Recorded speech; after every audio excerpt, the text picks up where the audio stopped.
Se o silêncio dissesse tudo, sentimento bom que me leva pro outro mundo. A vontade de te ver já é maior que tudo. Não existem distâncias no meu novo mundo, tipo coisas da sétima. And welcome back. It's been a minute, but we've got Robert Drysdale on deck this week. Legendary ADCC world champion, no-gi world champion, among other accolades. Along with him this week, we've got Jamison Cummings from Guerrilla Jiu Jitsu. He's a black belt. He's undefeated in Fight to Win promotion, 2-0. It's going to be a great show. Real quick, I want to go ahead and say thank you to my sponsors, Want vs. Need, best jiu-jitsu gis in the business, and How Healthy Wellness Center. Do you have back pain, lower back, upper back, neck, whatever? Dr. Spencer Howe will get you fixed up. He's got a lot of jiu-jitsu clientele. He knows what's up. He actually trains. He's been at it for 20 years. So definitely How Healthy Wellness Center. If you're anywhere in the South Bay, San Jose, anywhere from basically, I'd say, Palo Alto down to South San Jose, he's right there in Cupertino. So right there off of, right by the Apple place. So check him out. How Healthy Wellness Center in Cupertino, California. He's helping me out and he can help you too. Thanks again for checking me out. I know you could be anywhere else, but you're here with me, and I appreciate that. Clint Cronin Show, Robert Drysdale, Jamison Cummings, on deck. Let's go. Back after a very long hiatus, this is Clint Cronin with Robert Drysdale, legendary jiu-jitsu practitioner, ADCC world champ, and many other accolades included. And also in the background here is Jamison Cummings, the undefeated Fight to Win black belt from Guerrilla Jiu Jitsu. Welcome. Thanks for having us. Hey, thanks for coming. And we just had an awesome seminar. Robert came out to San Jose to Guerrilla Jiu Jitsu. Jamison put together this awesome seminar with Matt Darcy over at Guerrilla San Jose. A lot of great instruction. I got to learn from Robert, and I didn't have to sweat and drive across the Nevada desert, so I'm pretty stoked about that. But yeah, man, how's it going? Welcome. Yeah, thanks for having me back, man. Yeah, we're very busy, same old, very involved with the gym and the team and seminars and the documentary, just like a lot of moving parts. But yeah, overall really good, man. So right I'm on. excited to be here. Yeah, we're all waiting for Close Guard the movie. Yes. So how's that going? I mean, in the seminar we went over it, but I know that there's you have a pretty big Instagram following just for the movie. Yeah, you know what? We haven't even started promoting it. It's really just based off of interviews I've given. Like I'll be posting something on our Instagram account every now and then. But, it's been slower and more difficult than originally expected. The good news is it's going to happen. Like it's not one of those things where fans, it's not going to happen. It's just, I think there's expectations that was created because I started talking about it the second we start filming it, right? But it's normal for documentary production to take a couple of years to be ready because no one is doing this full time. We all have, full-time jobs, and it's kind of like a passion project. Like at this point, it's costed me money, because I put a lot of my time that could be going into running my school or, running seminars, putting into this project, but just something I wanted to do and, for personal reasons and kind of give it back to the jiu-jitsu community. But it is happening. And it's just that from what I hear, I don't know a lot about documentaries. It's all very new to me. But from what I hear, we're doing like the most difficult kind of production because we're talking about events that are just long ago enough to the people aren't around, but the people still have rights to some of that footage. Sure. It's very difficult to find who owns the footage. It's not something easy, and then you got to get permission and find the owner and all that. And it's been an uphill battle, right? So, but it is happening though. I mean, it would be awfully ironic for you to spend all this time and, of your own resources and, going and trying to make this, which it's really a passion project. And then on the backside, having to get sued for photos or video clips or, something like that. So I totally understand, like everything's IP law now, right? Yeah. And it's, you're exactly right. Like it would be horrible if that actually happened, but it's just it's the kind of documentary that it is. Like I remember not too long ago, I saw the documentary Free Solo. Did you guys watch that? On the mountain climber? No. He's like free soloing, like going up this. It's called Captain, the Yosemite. Oh, it's and the it's with guy, yes, right? with no rope, Yeah. right? Which is like kind of mountain that you have to be an elite mountain climber. Yes, but he does it, without a rope. It's called Free Solo. It's an incredible documentary. But I'm watching this, and I'm watching with the eye of a filmmaker, and I'm going, this is so much easier than what we did. or what we're doing, because all this guy has to do is follow him around with a camera. There's no B-roll. There's no, I mean, yeah, but it's like, there's B-roll, but there's no like old footage you got to dig up, old pictures you got to dig up, no licensing. It's just film. You just like pull out a camera and start filming, and then you piece it together. But we've picked a very difficult kind of documentary to film because there's some reenactments we have to film, so you have to hire actors and all that. But I think people will appreciate it. That's my ultimate goal, is that the BJJ community looks at this and goes, we understand our roots. I see that T-shirt all the time, know your roots, and I have the back of my head maybe it's kind of like you don't know your roots. I know you think you do, but you really don't. Yeah, I feel like through my own travels, and obviously not as extensive as you, I see you, broadcasting from, Kazakhstan and stuff for ACB. So like you're clearly further out there, but even just domestically and going to Brazil, I noticed that a lot of the origin story or the way it's told is a little different from place to place. And it feels like there's two, like there's a little bit of a split, and I don't know if it's down the middle of more like the self-defense style, like the GJJ or BJJ side of things. Yeah. But it seems like there's multiple stories or versions of the story, and I think with success comes, they tend to be the historians, like the ones that win the war, right? Yeah, they tend to write history. It's true. They tend to write history, and sometimes they can make things a little more mythical than they really are. And what's that quote? Like, never let the truth get in the way of a good story. Yeah. It's true. I remember going to the Valenti brothers gym in Miami Beach, which is, they built this crazy compound. Beautiful there. Facility. We interviewed them for the documentary. I'm so glad. I'm so glad they have almost the workings of like a little private museum. Did you? Yeah, you guys? They're historians on jiu-jitsu. They have like a really nice library. A lot of like old things that belong to Helio Gracie personally, which I thought they were really cool. They do belong to the museum. Yes. And and they're very interested in the history. One of the few, group of people out there, like the Valenti brothers, the two of them, that are actually interested in Brazilian Jiu-Jitsu history. Sure. Not a lot of people. It's a very small community of people who actually dug into this. Most people, the funny thing is, most people just like take these accounts for however they're told. It must be true. Someone said it a long time ago. And they'll use Hela Gracie's biography of her father as a reference. And if you look at much of what's out there, and even this, Hela's book, it's all based on the testimony of Carlos Gracie. That's what it comes down to, especially that early period of Jiu-Jitsu's history. And it's, if I tell my history, you have to look at it and just go like, okay, Robert is clearly biased towards himself, like we all are, right? Anyone who tells their story, they're going to tell their story in a very positive light. Very few people are going to go like, oh, I did this, all these horrible things, and I'm going to mention them, But in the case of Carlos, like he told a story that was, he wasn't necessarily lying or anything, but it was a narrative that suited him best, and then Helio went on with that, and then Horian really was the one who kind of added like a little more ingredients there to the actual development of BJJ. But he marketed it well, though. We needed him. Like, I actually make this argument. Like, we needed a Horian Gracie. Like, was it all accurate? No, but like I think he was necessary ultimately, because I don't think BJJ would have done it on its own without someone like Horian to bring it to the U.S. and get jiu-jitsu and lethal weapon and create the UFC and use Royce Gracie as a marketing tool, and like that whole spill about like the little guy defeating the big guy. It's all like saying that Helio Gracie was not athletic. We know that's not true. Of course not.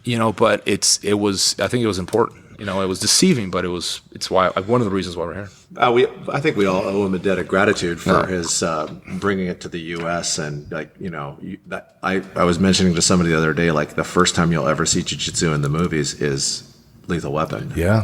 And everybody knows the fight scene where Mel Gibson puts Gary Busey in a triangle choke. Yeah, up in the pavement right there. Nobody knew what it was unless you had been one of those very few people that took jiu-jitsu back then. But in hindsight, after you've learned it, you think about it, you go, that's right. That is, as far as mainstream American put us on the map. That's the first, your first glimpse. What year was Lethal Weapon? 86? Yeah. Something like that. Way then. Maybe 86, 87? Yeah, something like that. But so we have to appreciate, like I don't think we would be here, if it were not for some of these Brazilians, they distorted the story a little bit. But without them, I think we would have been swallowed whole by judo. That's the argument we make in the film, is that we are not judo because of them. Otherwise, we would have been swallowed by Olympic judo. And there's a reason why there's no such thing as Peruvian jiu-jitsu. Fair. There's a lot of Japanese in Peru, but there's no such thing as Hawaiian jiu-jitsu either, is there? Why is that? It's a group of individuals that created a pocket, a little vacuum for them to exist long enough, to survive judo and, create some roots in Brazil and then later the world. In the right culture too, right? Because in the right culture. Brazilians, correct me if I'm wrong, you have more experience in this, are more of a fighting culture than maybe a country like, I don't know, maybe Peru or... There's the machismo culture that's very ingrained in Brazil. It's like if you're, if you go to school and you're a kid in Brazil and you back down from a fight, it's like one of the worst things going to happen in your childhood, because that's going to be remembered forever. It's kind of like we were just talking about Hawaiians earlier, how Hawaiians like to fight. Yeah. Brazil's not quite like Hawaii. Hawaii's like a whole new level, but they're a little bit like that. Yeah. They like to fight, and you have to fight at school at least once a year. You have to get into a fight with someone, prove yourself. Respect, So I think that yes, you're right. The culture was, I think it was a fertile terrain, for the development of something like Brazilian Jiu-Jitsu. Yeah, Hawaii is a whole other level. I mean, here, if a homeless person asks you for money and you don't give it to them, they'll maybe say something snarky, then they'll move on. Yeah. But in Hawaii, you get someone with the wrong attitude, which is quite common. Like you might be in a fight with it. You might need to defend yourself. It happens all the time. I know training there, just dropping in and visiting, it's paradise, right? And I guess if you live in paradise, everybody lives everywhere else. And they're like, man, I want to go to Hawaii. But the people that live there every day, they're like, dude, I go to the end of the road, the island's over. Yeah. And I guess when you get bored, what do? You fight. Yeah, so that's what they say. They get bored. I know Jamison grew up there. I went to high school in Hawaii. Yeah. Were you bored? I tell you that for my first 2 years going to high school, freshman and sophomore, I did not go to the bathroom, because that's where all the bullies were. And when you're a skinny howly, I was 6'1", 170 nothing pounds, 6'2", you were not going to leave the bathroom unscathed. So I waited until after school to go to the bowling alley down the street to go to the bathroom. And then once I grew up, I got bigger. But as I grew bigger, I had to stick up for myself, and I got in a lot of fights. But I don't regret it. It made me who I am today. And it does toughen you up. There's a positive aspect. It does.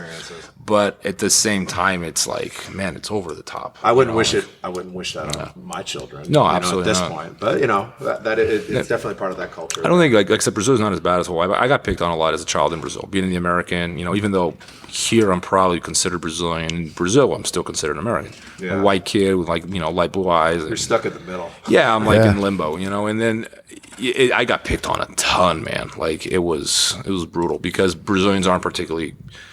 The word bullying does not exist, right? In Portuguese, the concept doesn't exist. Now they borrow it from English, because they had to borrow the word from English because the word doesn't exist in Portuguese. And there's a lot bullying. Yeah.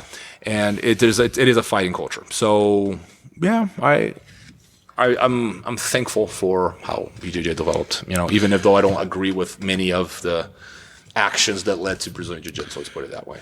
So you mentioned earlier that really the name is kind of a misnomer, or could be considered one, whereas this is more like Brazilian judo, or like a Brazilian offshoot of judo, than what you would consider jiu-jitsu or Japanese jiu-jitsu. Valenti brothers have some striking, and it's closer to what the LEO/Japanese jiu-jitsu version is. But Helio learned judo. You got to keep that in mind. What he learned was judo. Was the Olympic judo? No, but judo at that time was not like judo is today. It's a well-established Olympic sport. So the back when Elio was doing, when he was basically Carlos Elio were learning it or developing their own sort of flavor of it, how far along after was the judo jiu-jitsu split in Japan? When did that occur? Well, there's no split ever. This is where the confusion comes from. The term jiu-jitsu, from my understanding, is a generic term. It's kind of like saying martial art. Okay. You train jiu-jitsu in 19th century Japan. It's not like saying martial art. What is it, taekwondo? Because different schools had different styles. So these styles included fist fighting, kicks, throws, pins, locks, I believe weapons as well. And it was a very generic term. So what Kano did, he picked out some some aspects from two different styles, Kito-ryu and Teishinjiro-ryu. I don't pronounce it correctly, I'm sure. But he basically picked out a bunch of techniques, and then he called it, well, he never called it Kano Jiu-Jitsu, but it was referred to as Kano Jiu-Jitsu because it was his school, and every martial arts school was a Jiu-Jitsu school. So originally it was called Kano Jiu-Jitsu. Later, he doesn't like the term Jiu-Jitsu because he's associating with circus. He associates it with professional fighting. Japan is going through a lot of changes at this time too. You got to remember that it's being modernized. It is no longer, like that. The samurai class is pretty much, extinct at this point. But anything that is not Western and modern is viewed as archaic. So what Jigoro Kano does is he finds space for these martial arts in Japan to survive, and he calls it Kodokan Judo.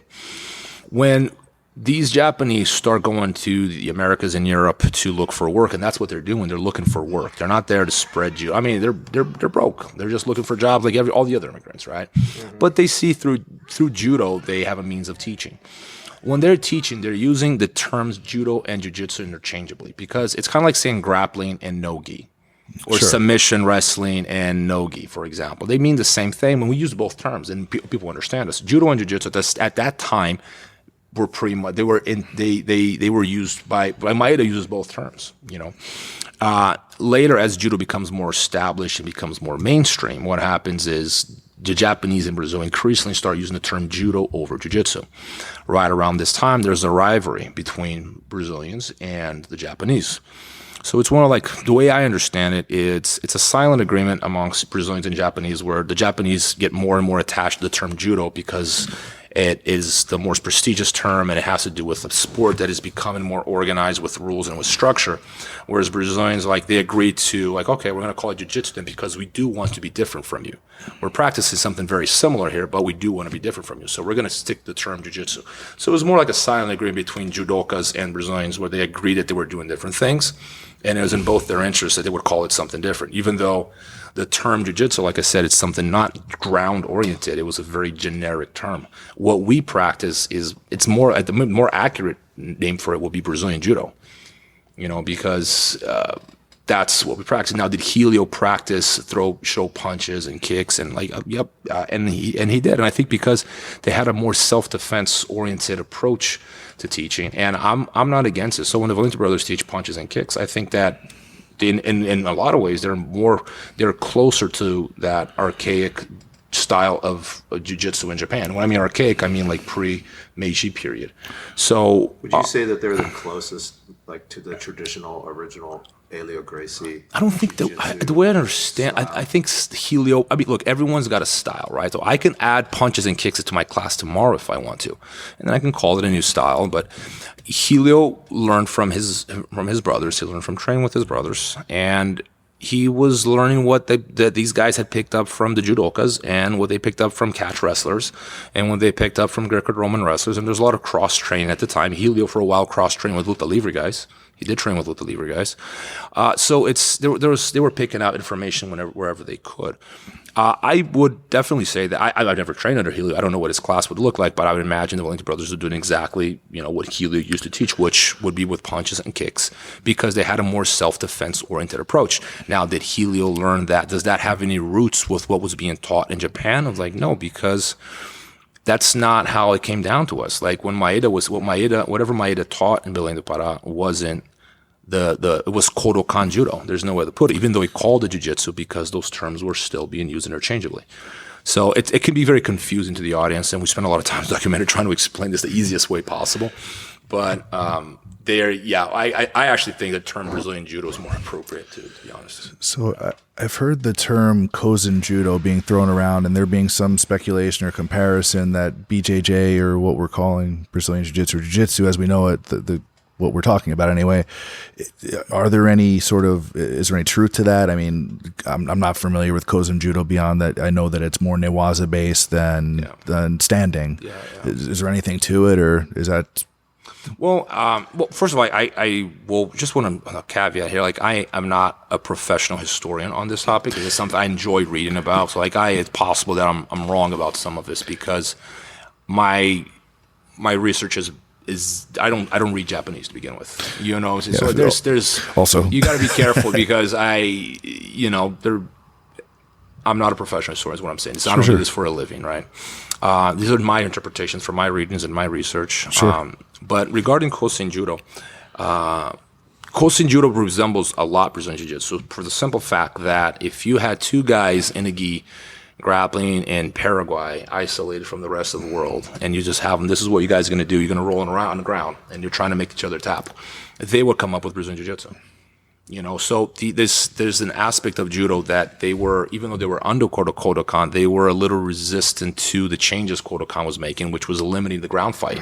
And they didn't like that. Jigoro Kano, for some reason, seemed to be averse to ground fighting. He preferred standing. He thought it was better for self-defense. He thought the ground was not elegant. I feel that animals move on the ground. I think humans should be upright and standing. And that was his interpretation of grappling. He was, you can see that there's a leaning of Kodokan judo towards stand-up.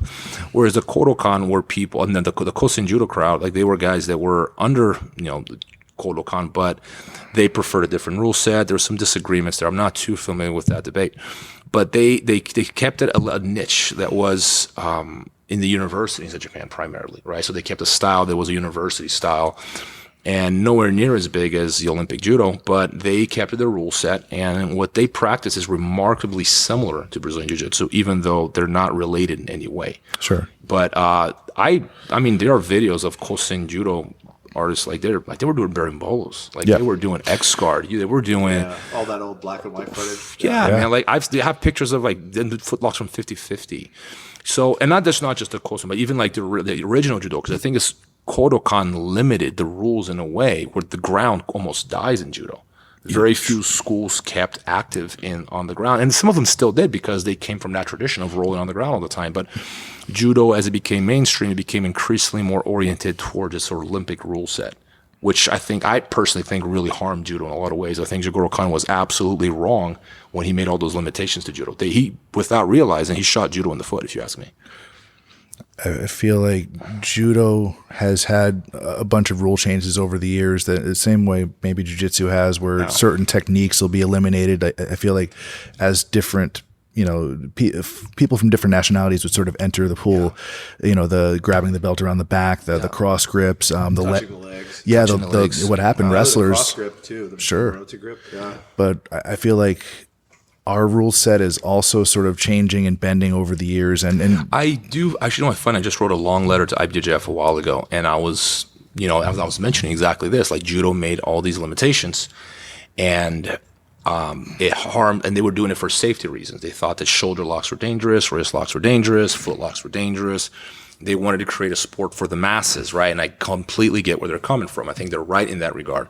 And I fear that IBJJF in some ways is going down that same route and allowing, and allowing room for other rule sets to exist. And I think at IBJJF, if they're treading the path of Kodokan, I think they're definitely on the right track. Kodokan they practically invented martial arts as we know them today. Because prior to Jigoro Kano, there was no such thing as martial arts as an academy where, people like me and you can train. It was something very, very specific for the warrior class in Japan. It's not something that peasants can practice. Why would you, a feudal lord, why would you want to practice peasants learning how to fight with swords? Sounds like a horrible idea, doesn't it? So, it's thanks to men like Jigoro Kano that we do have martial arts, but he created so many limitations. He allowed Brazilian Jiu-Jitsu to exist because of the limitations he created in judo. Brazilians couldn't hang with the Japanese, so what they did is, okay, we're going to get good on the ground because there we can at least draw with you. And if we draw, I didn't really lose. And, and it's strategical. And then Brazilians got better at it as time went by.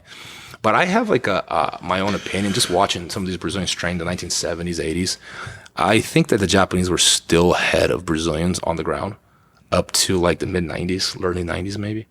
Because I think the thing is Brazilian Jiu-Jitsu then was so limited to a few hundred people training in Rio de Janeiro, a few in the Amazon. It was not mainstream at all in Brazil.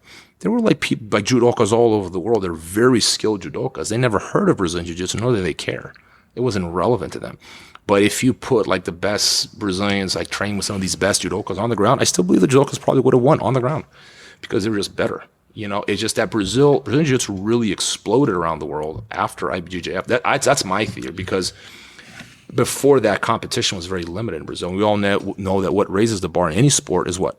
competition. And it was only after IBJJF was founded that Brazilian Jiu-Jitsu's level and technical developments really started to explode. Up to then, it was not nearly as sophisticated as it is now. Also, but rules dictate behavior, right? Yeah. So if the rule set says that you don't get thrown to the ground at an ippon, and then if you just go to your knees and you stall out and there's about 30 seconds of no activity, they'll stand it back up, right?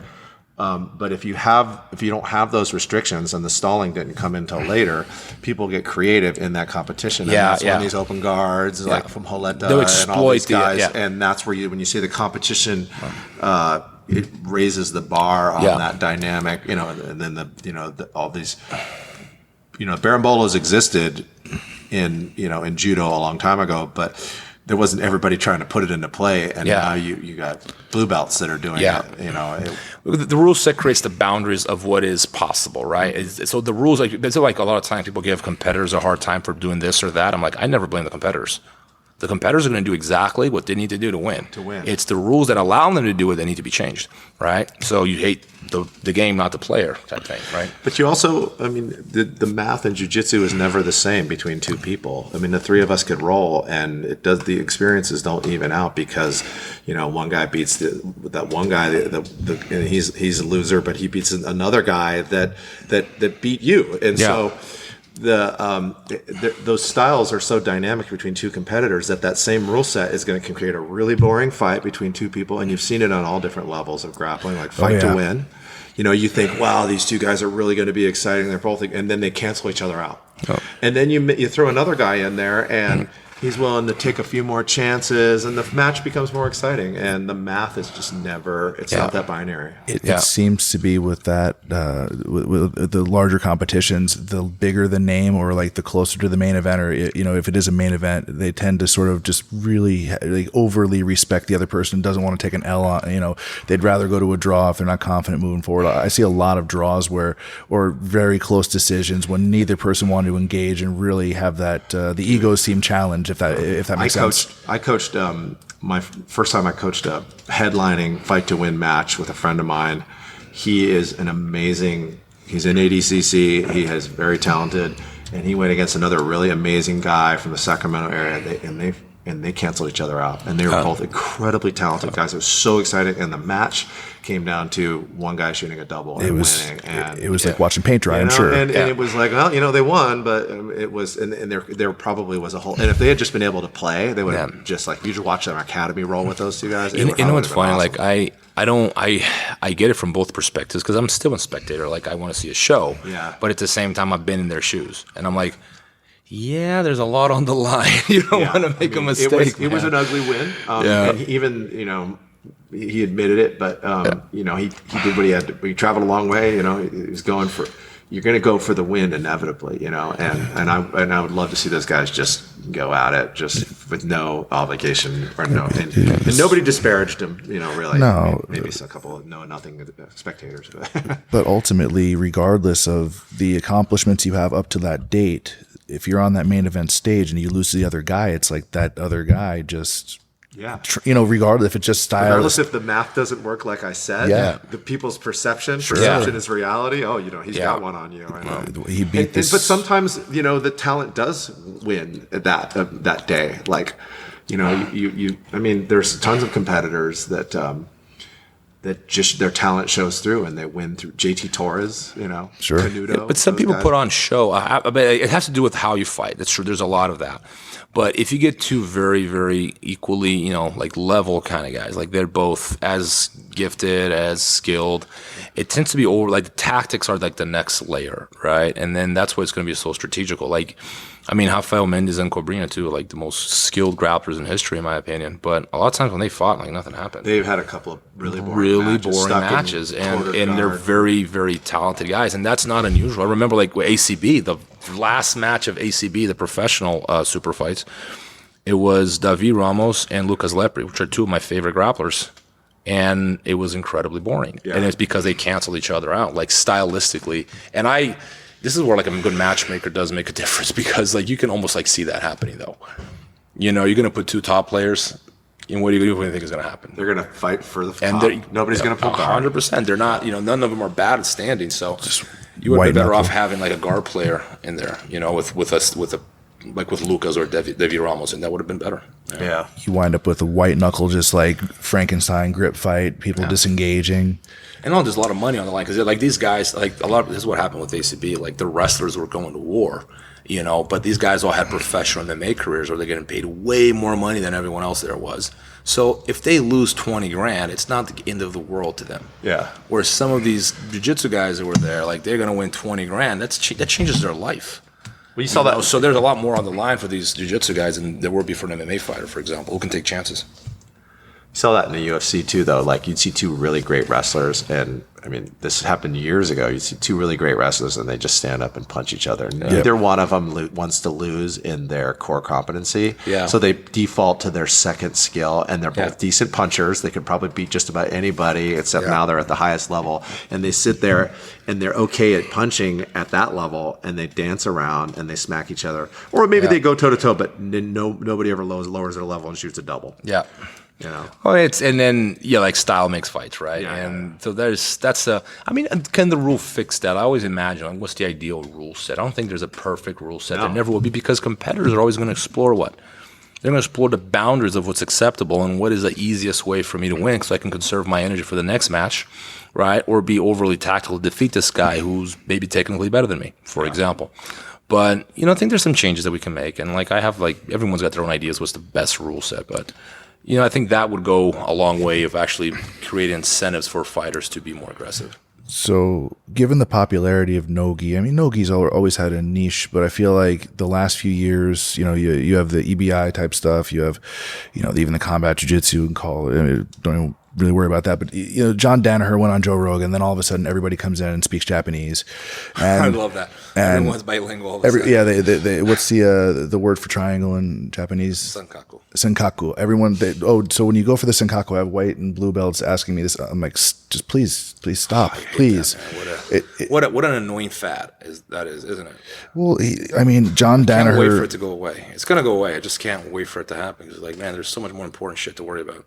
Danaher is like so articulate and he's super intelligent, but just I feel like many people just really gravitate towards that the JRE because they're new to jiu-jitsu, so they hear him on there and this guy's the truth. You just hit the nail on the head. They're new to jiu-jitsu. These are people like almost overwhelmingly they're on that fan bandwagon, and Joe Rogan did a lot for jiu-jitsu. I didn't realize how much Joe Rogan has done for jiu-jitsu. Every time he mentions a product or an industry, he injects that whole thing with so much money. Now he's I think Hiatus had a post a while ago. It's like, thank you, Joe Rogan. Like every week someone walks through my door because of your show. And I reposted him going like, yep, that's a good point. Like I've gotten a lot of students because of Joe Rogan. I can't complain. But he gets to shape opinion a lot of times. And, I think that a lot of what is perceived as, this is really good, this is really smart. It's really, there's no depth to any of it. And it's a lot of it, to me at least, sounds obvious. And it's just, it has this wrapping, this makeup of wisdom, and like drop some Japanese words in there. A lot of postmodernist philosophers, they do the same thing. They'll drop words in French and Latin that no one understands. It makes you sound smart. But you have to look at what it is actually being said. And if it's obvious, do we really have to say it? Well, back in the early 90s and late 80s, we had American grapplers like Dean Lister, Eric Paulson. I've visited Eric Paulson at his gym a few times. Yeah. They've been doing all of this stuff. I think it's being packaged very nicely now, and there's a nice DVD or a thing you stream, I'm sure. But the concepts have been around. We've known about them. You mentioned the Japanese grapplers having the edge until about the mid 90s. What were they doing in Japan then? They were knee barring the crap out of people. They had great leg locks. You have a rich history of the catch wrestlers and intermingling with the Japanese judokas and how many leg lock specialists come from Japan. This whole thing that John Danaher is doing is based on stuff he learned from Dean Lister, which Dean Lister learned in Japan. I don't know Eddie Cummings, but I suspect Eddie Cummings was like the brain behind a lot of this. I suspect. I can't speak for sure. I thought the story was like Dean visited years ago. The Henzo that's Academy. The story. So there's that could also be the case of somebody writing their own history, right? That's what you hear Danaher say. Sure. And I'm not saying that that's inaccurate, but he maybe I think what he was trying to say is he opened Danaher's eyes to focusing on legs and learning those legs. Was he the guy, the architect of that system?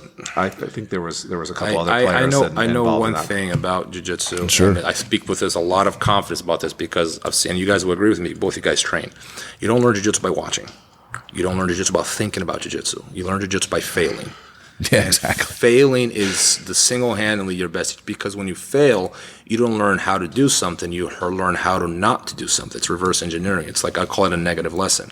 And the only way you come up with something new, think about every single development you guys have had on the mats. I'm sure you guys come up with a lot of stuff on the mats. It's normally an accident. You're trying to do A, he blocks A, you improvise, and you do B. And then after class, you go, what was that? Like, I don't know, that was good. And then it's never something you think about before you go to bed. Well, maybe sometimes that happens. I think that's possible. You go to bed before and like, I'm going to think about a move I'm going to do tomorrow. But normally the innovations, whatever I've had as innovations, came from accidents. Like, I'm trying to do A and then B is what works and B is a new move. And you don't get to create and come up with innovations unless you're on the mats. Like, it just doesn't happen, So I don't buy it. I mean, it works well for beginners. Like, if you're a beginner, you get seduced. But I think anyone who's been trained long enough looks at it and goes like, yeah, right. Well, in the end, to get good at something or to experience, you have to experience it personally. Yesterday, a guy from down south came up, a black belt, and I was like, oh, new black belt. He's a big boy too. So he goes, we start rolling, and he pulls my lapel out and he puts his feet on it, and he's going to do some kind of lapel guard thing. And there's 10,000 variations. If you know 10% of Keenan Cornelius is understand it. Know that the sky's the limit. So this guy's going to do something, and he gets a sweep on me where he pushes me one way and pushes me another. And he gets me swept, and we battle it out, and we end up back in a neutral position again. And he puts his feet on, and he starts to do the same thing again. But maybe it's my experience now that I'm, you react at to the it. black belt level. I completely countered that move because he had already, and he was kind of in that this is his game thing, and I countered that move and passed it. Yeah. But it's the moment he started to do it, I wasn't sure what he was going to do, and he succeeded. And then the second time, just like you said, from that experience, I then took it to, now the next time I see somebody, I have a new set of tools, to defend against. But like, that's what the bar is raised. This brings me to another topic I always like to talk about, is that, a lot of people are like, oh, I need 30 different training partners to train with. Like, I think sometimes your best training partner is the guy you train with every day, because you meet all these like roadblocks, right? Like, I'm doing A to you, you block, and now I have to come up with like counters to your counters and to your, the bar is raised because we're constantly confronted with the same situations. Yeah. Oh, it's a stalemate, but those stalemates are not bad, because if you're competitive, and you should be, if you're taking this seriously, then the stalemate is just an opportunity to raise the bar, to create something that hasn't been developed yet or that you've never done before. And when you reach that stalemate in competition, guess who's really, really used to that type of resistance? Well, you've been there 100 times, right? Mm-hmm. So I think that it's you need to just learn how to overcome these obstacles, and consistent training partners are very important for that. There'll be folks that have like one particular part of their game that's just really tricky, and I'll go and learn something new, and that's the person that I want to practice it on, because okay, if it doesn't work on this guy, then it's not honest. I'm just doing a new move on people that haven't learned that move before, and obscurity is a real quick way to success once. But like most people, like, lots of kids they'll touch the stove once, but not twice, right? Yeah. It's red, like, ooh, you don't meet many kids that touch it twice. So same thing, like, I want to improve whatever the deficiency was. If I'm having a tough time, someone's half guard, I'm like, all right, well, I'm gonna learn something new, and I want to practice on him. And if it doesn't work on him, I'm doing something wrong. Yeah, and but that's the kind of the mindset you want to have, right? Like, just I think through failure, I mean, you have to embrace it. I really think the development comes from that. Like, it's not thinking. I think the biggest problem jiu-jitsu practitioners have today is that everyone wants the shortcut. It's kind of like the fat person who wants a pill to get skinny. Like, no, you have overeaten 3,000 calories a day for the last 10 years of your life. There's not a magical pill. You got to get on the treadmill and close your mouth. I'm sorry, but that's what, what I'm saying? But like, everyone wants the magical solution for everything these days. So everyone wants to be on, on the cover of a magazine. They want to be a superstar, yada, yada, yada. Okay, you want to win a world title. Cool, awesome. What's the shortcut? And that's where, you know, the snake oil comes in. That's where people like, oh, I'll get a black belt in 3 years. I'm like, you can get a black belt in 3 minutes. Go to the store and buy one. Yep. You know, like They're like $20. Yeah, I mean, it doesn't even like, but like everyone wants the shortcut. And what people need to understand is that you have to learn how to love the difficulties, the hardships. Like once you learn how to use these things as little trampolines, then you're going to be running at these things. And then if you get a black belt in 3 years or 10 years or 15 years for that matter, it's like less important because now you're focusing on the right things. You know, I think a big problem with current generation is that everyone is in a rush to be a superstar and when they should be focusing on just improving, which is where the real growth lies, you know? Yeah, it's not that romantic of a story thinking about like, oh, this person is young, came in, he was a phenom, he won everything. It's not that interesting. Like, don't you want one of those hero's journey where you overcame adversity? There was this thing and you were afraid and you got hurt, you came back, you battled, but then finally you prevailed and you grew and you learned all these lessons. Like all the good stories sound more like that, right? There's peaks and valleys, not I was just awesome. Yeah, no one likes that guy. Not being a phenom myself, I like that second story. Yeah, right. I like that. I was not born to be a phenom. But there are guys like, for example, like there's like BJ Penn. BJ Penn was like famous for winning world championship.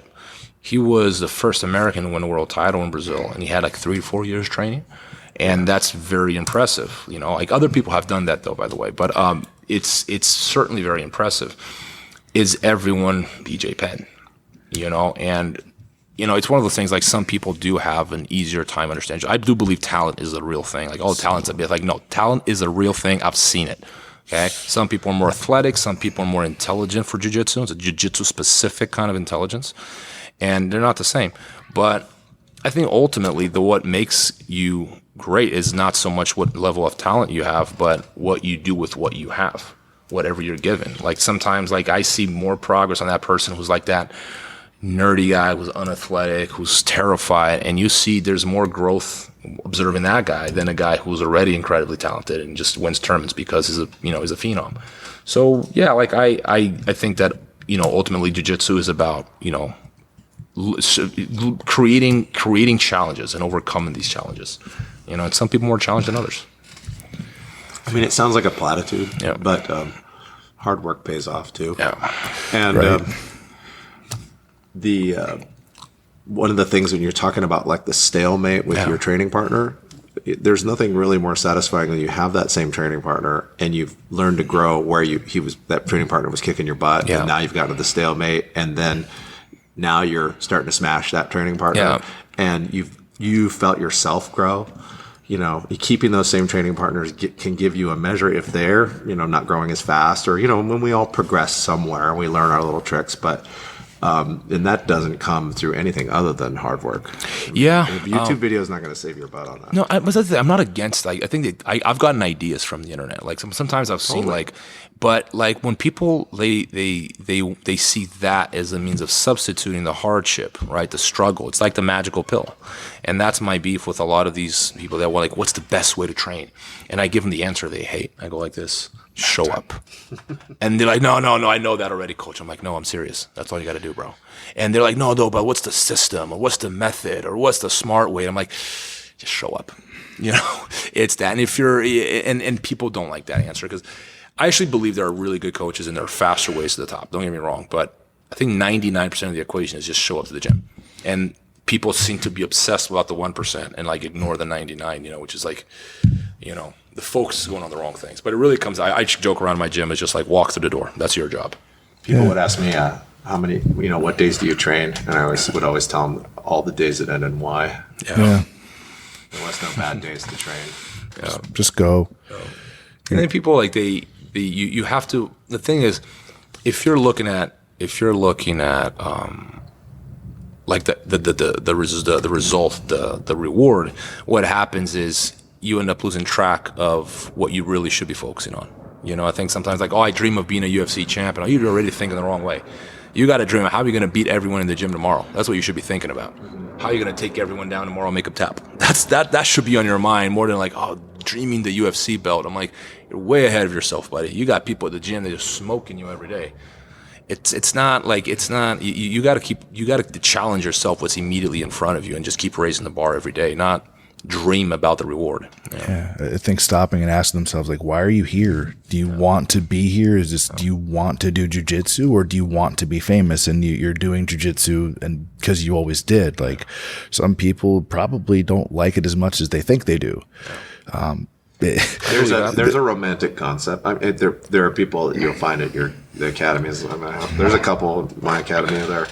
It's just the idea of being in the class, and they participate enough, but they're not really putting themselves to the test, so their growth isn't there. But I mean, everybody's got their path. I mean, there's no reason to judge them for that. But at the more competitive level, where you're a go-getter, even at my age, I'm still trying to win in competitions. Sure. Obviously, there's no substitute, like you said, for hard work. And the thing is, you have to love it too. Like, I think you have to want to go to the gym. Like, we want not people really do focus on the wrong things. They're constantly focused on the reward, and you just have to love the hard work. Like, enjoy the fact that you couldn't beat someone in practice and be angry about that, but love the fact that you're angry about that you cannot beat that person in practice, because you feel so fortunate that you have someone at the gym that challenges you to the level where you cannot pass their guard, but you're doing your best and you can't do it, and you actually love the challenge. You see what I'm saying? That's where your growth is going to come from, man. It's from loving the embracing that difficulty. And I think that's a lot of people lose track of this, and it's almost their own detriment without them realizing it. It could be more simple than that, Rob. Yeah. You could be rolling with a guy that tapped you 5 times in one round, and then you got good enough to where you weren't being tapped, and that was your first step of progress. Yeah. I mean, I have a couple of friends that, like, I would love to go train with you and Marcelo again, because he whooped my butt. Yeah. And I would just love to be able to just get to the place where I'm actually able to survive with him more, because he's a world level competitor. And it's nice to, as a hardcore, guy that likes to put myself out there, just to experience that level of competition. And maybe one day I'll get something. But you have the right mindset, because you're describing is something I always recommend my students to do. Is you want to beat the best guy in the room. Yeah. Like, you have who's the best guy in the room, not in a disrespectful way, but you got to be trying to be the best guy in the room. If you're not the best guy in the room, like, you're not, I'm saying, like, you don't even know what you want. Like, you have to be that competitive guy, like, in a healthy way. But you should be trying to be the best guy in the room every day you show up to the gym. And a guy like Marcelo would appreciate a good challenge. Oh yeah, he wants it. Like, he's like, I sometimes I don't want to train because I'm beat up, and sometimes I'm exhausted. I'm working 12 hours a day, and then, like, I show up to the gym. There's no heavyweights for him to train with. I'm like, oh shit. And I got to train even when I don't feel like training. But and then with someone who is looking for that challenge, appreciates someone who's trying to beat them up. It's like it's a friendly rivalry. No disrespect, Marcelo. Yes, just in case you ever hear this. It's a friendly rivalry, right? And it's super important you have those rivalries in the gym. But it stops the second the bell rings, and you fist bump each other and go drink, have an acai together. It's not personal. I think it's just really a blessing. I don't think a lot of people reflect on it that much, that there's so many people in the world, I mean, that don't do jiu-jitsu or don't have something like this that fills the place, like, inside you, like, in your heart or in your mind, that, like, that passion for something like you have for jiu-jitsu. I think a lot of people that don't have that thing. I don't know what that would be like. I don't know if that mindset exists in too many non-contact sports. Like, I want to go play that guy in racquetball that just destroys me. I mean, I'm not sure, because that's not a good game for them, and they're just going to get smoked. I don't know. I'm not a racquetball player, but in a combat sport type of thing where you're still going to be friends after the round is over, right? No hard feelings. I mean, as long as you let go of the submission when you tapped, respectful stuff. But I don't think that mindset is prevalent. And I don't think that mindset is prevalent with everybody that puts on a gi and gets on the mat either. It certainly wasn't in my head until I was a brown belt, maybe a purple belt. But it took a few years. I just was more enamored by the concept of jiu-jitsu in the beginning, and I got more competitive. I don't believe in the phrase "you can't teach heart." I believe you can. I just think that some people are born maybe with more heart. Yes, I was just going to say I've that. always hated that phrase. I thought it was kind of macho. No offense, Hyperfly, but Yeah, no, but what happens is we all have, because it's a matter of will, right? And will is this big question. conditioning too. But it's something you train, and it's difficult to train if you're not a competitive person. How do you mold yourself into a competitive person? It's almost like, think about, if you have changes in your house, it's one thing to paint the walls from white to blue. It's something completely different to restructure its blueprint. Yeah. So if you have a blueprint of someone who's not competitive, can you rebuild that blueprint? I believe so, to a large extent. Improve but their resilience. Absolutely. Just but it's very cardio. difficult to go, because I have certain things about myself that I cannot change. I try, I'm aware of them, and I get better at them, but certain mistakes and things about myself that are very difficult for me to change, and for other people they're so easy. And I just observe them, man, that's so easy. For me, it's like an uphill battle.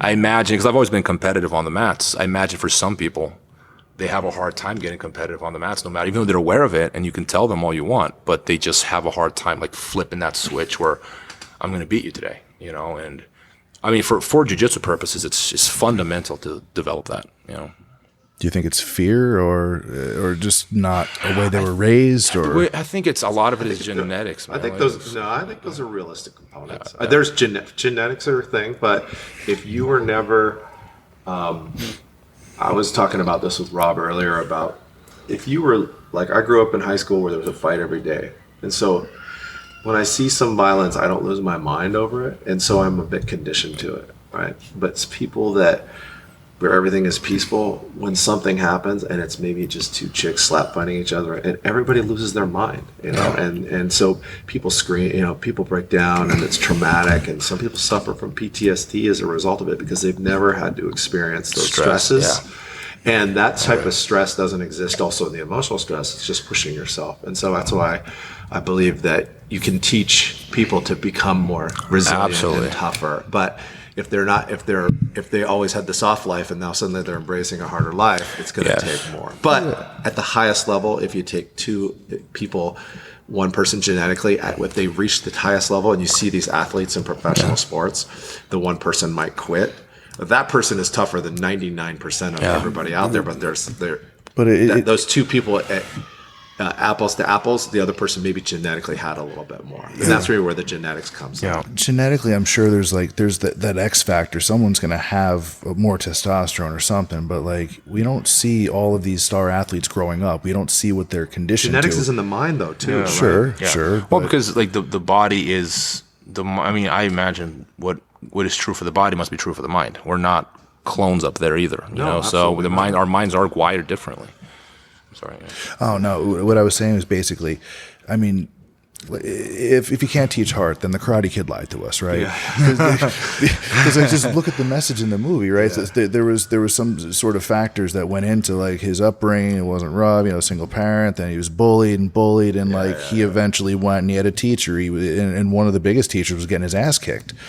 Fear's a great teacher, loss is a great teacher. So your character builds with this, and you have somebody around you guiding you and try to molding you, so that you can't teach heart. I don't know that I agree. I think if the motivation and the inspiration and the guidance is there, while you might not have the testosterone level of Mike Tyson, I think you can learn heart. I think that there's a message out there that people you can be anything you want to be. You can push forward. You can be your best version of yourself, even if maybe you're not right now. Well, I think that people. I think we vary, right? We're not the same up there. So. Even our will, some people have kick up the ass. They're more likely to, get out of the house and go to the gym, or some people are more more reserved. And so even a matter of the desire to be competitive, even that might be somewhat genetically determined. I don't know. Some people just don't have, but I believe that can change throughout their life, And I say this because certain things that everyone loves to do, I have a really hard time doing, I don't enjoy them. And then some things I've always been attracted to. And it's always, since my childhood, I've always been attracted to combat. And then, other things that people are obsessed over. When I was a kid, I didn't want to play with cars. All my friends cars. Until this day, I'm I don't care that much about cars. It's not something I need to be, I don't know anything about cars, to be honest. But for example, I think that we have a leaning in life. And I think that's good because that's exactly what you would expect if you're in variation of the species, like the species that can resolve a number of problems in a number of different circumstances. If we're all the same, then we wouldn't do a good job as a group, right? Yeah. Even you were telling me about how you put teams together for when I worked at Tesla. Yeah, with Tesla. Were they all identical kind of skills? No. What do you want on the team for it to work well? That was the toughest challenge. You want variety. A bunch of variety of skill sets, and I had to hire those people. And they're up there for their specific. One guy was one guy was an air conditioning guy. One guy was a software guy. One guy was a battery guy. Yep. So they were. I think that if you take two things, if you think that some people they use arbitrary numbers like jiu-jitsu is 90% mental or something like that. If jiu-jitsu is a mental game or any type of technical sport, especially a combat sport, and the strong mind wins. You also have to factor in, and there's probably plenty of studies on this, the resiliency of the mind and the people that develop resiliency and improve themselves in resiliency. And I'm sure there's many tests where they've done these sort of, psychological evaluations, figuring out like fixed mindsets and people that are mentally strong, and the ones that aren't mentally strong that grow mentally strong, and the ones that are mentally strong from the beginning. And the growth of a very, intelligence-based art like jiu-jitsu, that mentally strong person that didn't have to grow into that mental strength maybe is somebody that grows faster in it. Yeah. But at the same time, this other person so that's like a 4 or 6 year black belt or somebody that then there's the 12-year black belt that eventually learns to become mentally resilient. I actually find myself in that group. I think I still have plenty of mental weaknesses. I think my strength mentally that makes me stronger at being stronger in jiu-jitsu, which I still humbly say I'm not very good at, is that I always think that there's room for improvement. Yes. And I'm constantly thinking about how can I do something better. I do this also. I started to do strength and conditioning a couple years ago, and I still feel like I'm like 40% of my potential. And because I've learned to take my strength and conditioning into my jiu-jitsu, now I'm starting to think as my strength and conditioning gets better, my jiu-jitsu will also get, because it has gotten better as a result. 'Cause a lot of that's just having a never-ending cardio. And so I start to tie in this stuff. And I honestly don't think I had that in myself. But the success, I like that success. And when I started jiu-jitsu, I never thought I was going to compete. It just... me neither. Yeah. I just thought I wanted to take jiu-jitsu. The idea evolved in my head too, because I sucked at soccer. I grew up in Brazil, and that's all we play. If you don't play soccer, you're like pretty much...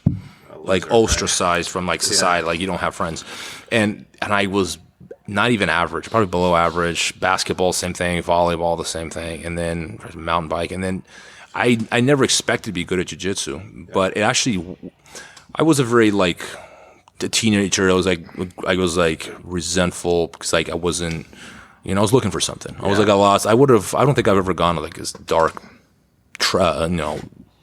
path or anything like that, but I was looking for something. Jiu-jitsu was that thing, but what jiu-jitsu did for me, it developed or awoke a side of me that I didn't know I had. It made me competitive on a level that I didn't know I had that in me, because I think I found my passion. So maybe what we're describing here is not just that, we can just like flip a switch and become that person we wanted to be. It's like maybe you haven't found what your real passion is. Like I was fortunate enough to find something I was absolutely obsessed with when I first started training, and I still am, just in a different way. But there was a side of me that was dormant, if that makes any sense. And I think jiu-jitsu brought that out. It unlocked your potential. Yes, it unlocked, exactly. That was the word I was looking for. And I think but then the mental resilience comes into play. Like, some people don't want to push themselves, and maybe they do get pushed and they get better, but like I said, the other people, I don't know where I fall, and I'm not trying to categorize myself, but I've found myself I'm much more mentally strong than I was in the beginning. And I realized later, I'm actually going to write a story about this. I got into jiu-jitsu for all the wrong reasons. I realized I was in it with the right reasons. Or what I feel are because I don't want to say they're the right reasons. So you got into jiu-jitsu actually really young initially, and then stopped and then started again, or were you in it the whole time through? So if you go way back, my mom put me in karate because I didn't want to do ballet. And so she wanted me to do something like physical, and she was into dance. And so she was all into having me take karate. And I felt like karate wasn't really that helpful until we started doing sparring. And that was when Karate Kid came out. I'm that old. So I was like probably, 9 to 10, 11, 12. And so I had this martial arts thing I learned, and we did kickboxing, and I did learn some practical self-defense things in the striking realm that helped me to help defend myself later. But when I was a teenager, just out of high school, I met a guy. We all talked about, we're sitting at the beach kind of drinking beers and being troublemakers and talking about I used to take karate. And the one guy said, I used to take capoeira. And I'm like, what the heck is that? Right? This guy's from Santa Cruz, this guy Miguel.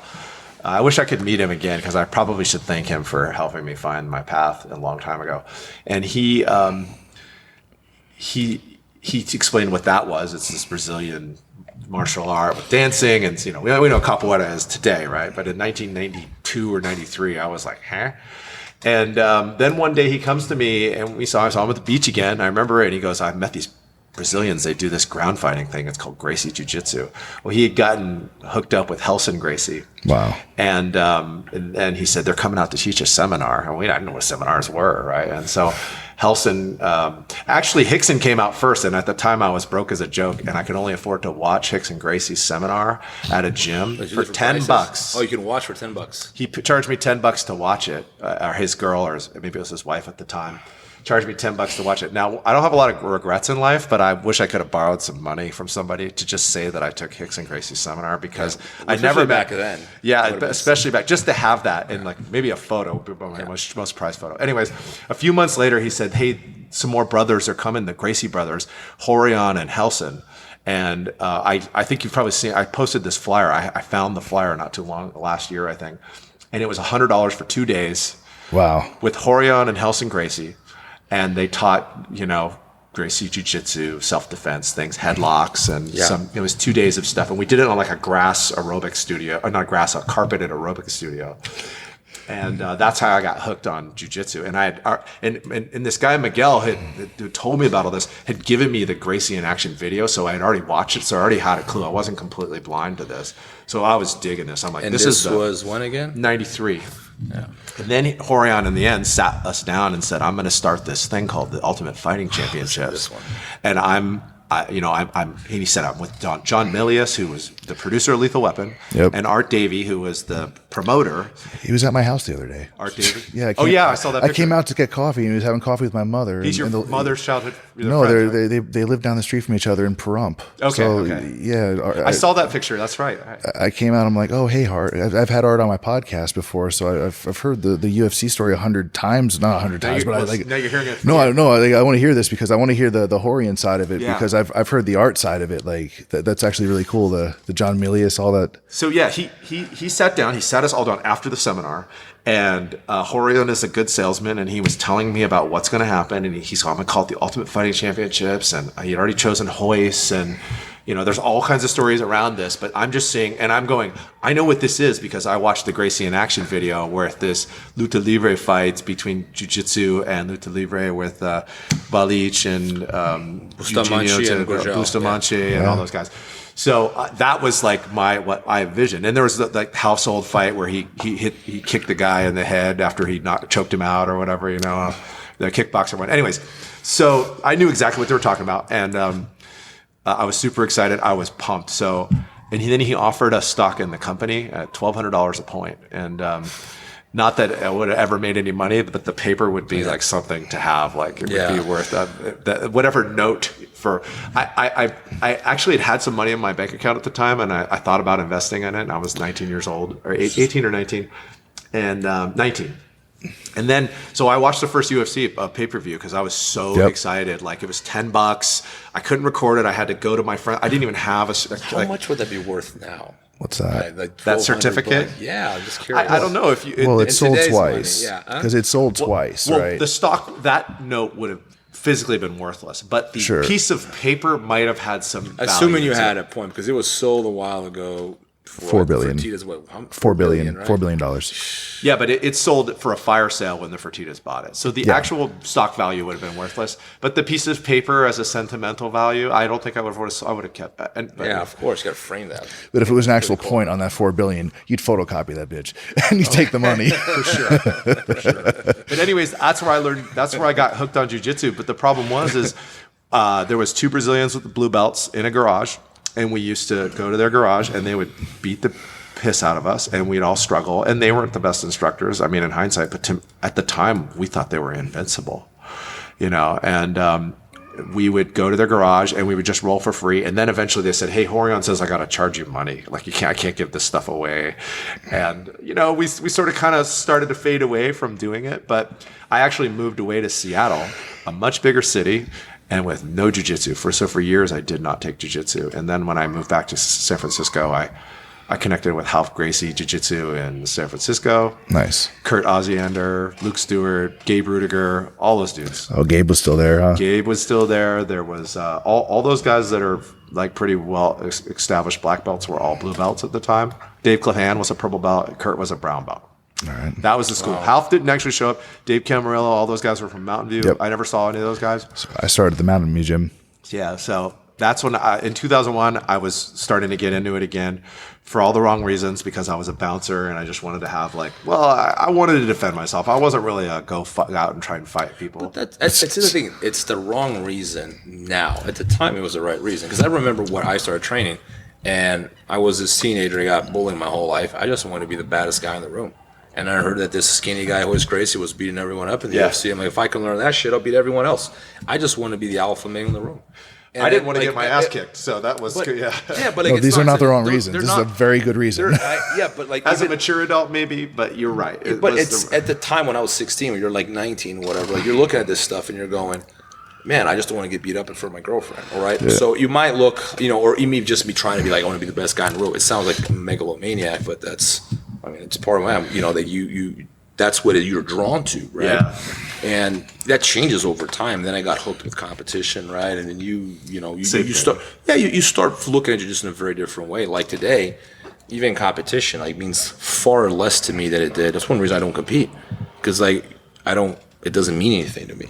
Whereas jiu-jitsu means something completely different to me now. Well, it's your business. You have it's a business. You're I think it's part of an evolution too, man.